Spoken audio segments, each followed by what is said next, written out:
Bismillahirrahmanirrahim. Sambung bacaan buku Perangai Bergantung kepada Diri Sendiri, edisi khas dengan pengenalan oleh Profesor Emeritus Hajah Asma Haji Omar. Buku dikarang oleh Pembita Zakbar sebagai sebuah nasihat kepada masyarakat lain.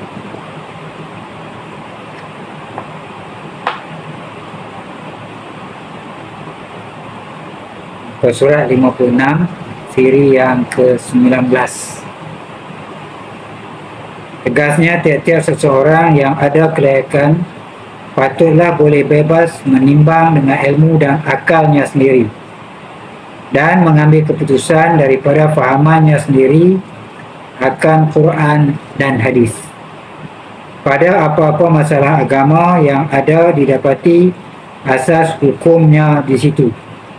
Adapun jika tiada didapati apa-apa panduan dalam Al-Quran dan hadis, maka ia patut boleh memakai timbangannya sendiri sahaja pada memutuskannya masalah itu. Seperti yang tersebut dalam hadis tak kala Nabi SAW mengutus sahabatnya bernama Muaz bin Jabal pergi mengajar agama Islam ke negeri Yaman. Kata Rasulullah SAW kepada Muaz, maksudnya, kalau tidak ada engkau dapati hukumnya dalam sunnah Rasulullah, bagaimana tiada engkau dapati dalam kitab Allah? Apakah engkau akan buat? Maka jawab Muaz, saya akan berisytihad memakai timbangan saya sendiri. Maka jawapan Muaz ini sangat memuaskan hati Rasulullah SAW. Tetapi walau bagaimanapun, baik mengambil fahaman daripada Quran dan hadis atau berisytihad atas fikiran sendiri semata-mata kerana tiada didapati penyediaannya dalam Quran dan hadis, tidaklah sekali-kali mesti meniru atau mengikut fahaman dan timbangan yang telah diperbuat oleh orang lain sahaja, kecuali jika orang lain itu Rasulullah SAW sendiri, dan kecuali jika setelah diperiksa didapati pendapat orang lain itulah yang sebaik-baiknya, tiada dapat diatasi atau ditambah baiki lagi. Demikianlah patutnya bagi tiap-tiap orang Islam yang ada mempunyai syarat-syarat kelayakan.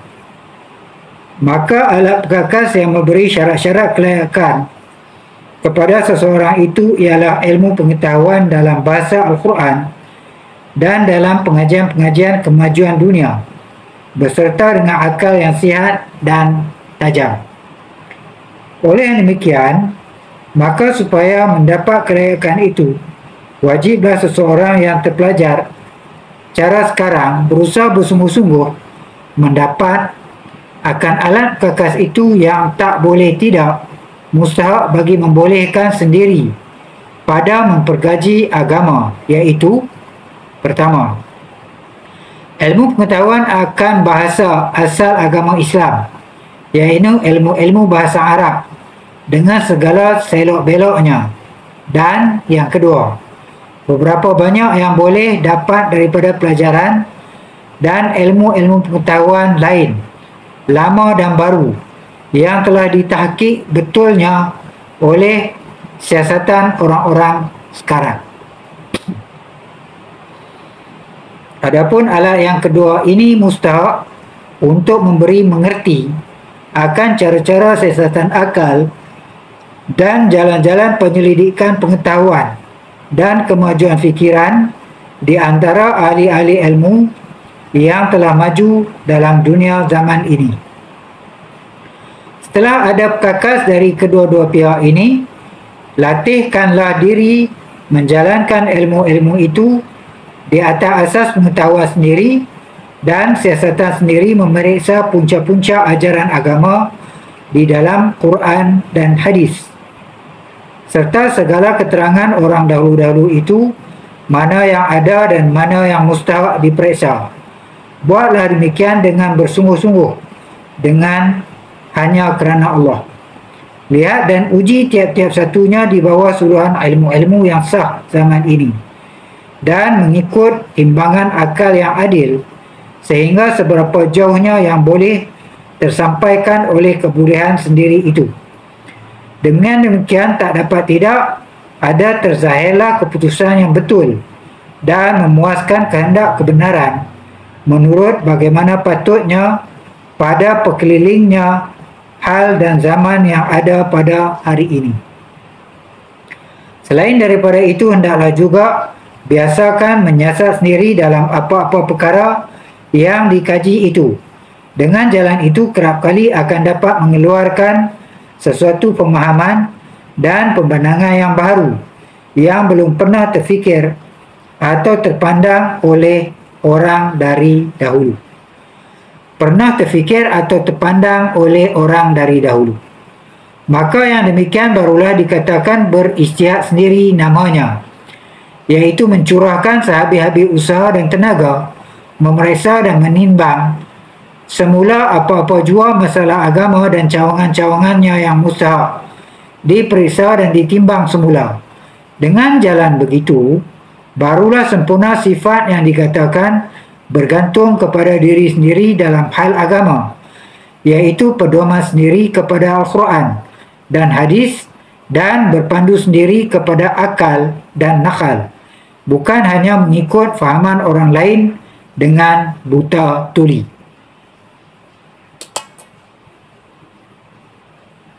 Perkara 4, jumlahnya sekalian yang telah kita perhatikan ini. Jika sifat bergantung kepada diri sendiri itu dipakai kepada perkara agama, bolehlah diringkaskan seperti di bawah ini. Pertama, orang-orang kita banyak benar yang lemah pada mengerjakan amal ibadah, iaitu usaha-usaha yang merupakan ketaatan dan kehambaan kepada Tuhan, dengan membuatnya sendiri sebagaimana yang disuruh dalam agama Islam. Bahkan tidak sendiri mereka cenderung berharap kepada pertolongan orang lain sahaja, seperti berharap kepada doa tuk-tuk lebay, tuk-tuk guru atau tuk-tuk alim, atau berharap kepada sedekah tahlil mereka itu dan sebagainya. Apabila telah masuk ke dalam alam arwah, sudah mati kelak. Maka terutama sekali mereka yang berperasaan demikian, mereka orang yang jahil pekat dalam agama, atau orang yang mampu membayar atau mengupah. Perasaan begini tentulah sangat patut dibuang dan dihapuskan, atau sekurang-kurangnya hendaklah diubati, kerana sesungguhnya bukanlah begitu yang disuruh oleh agama Islam.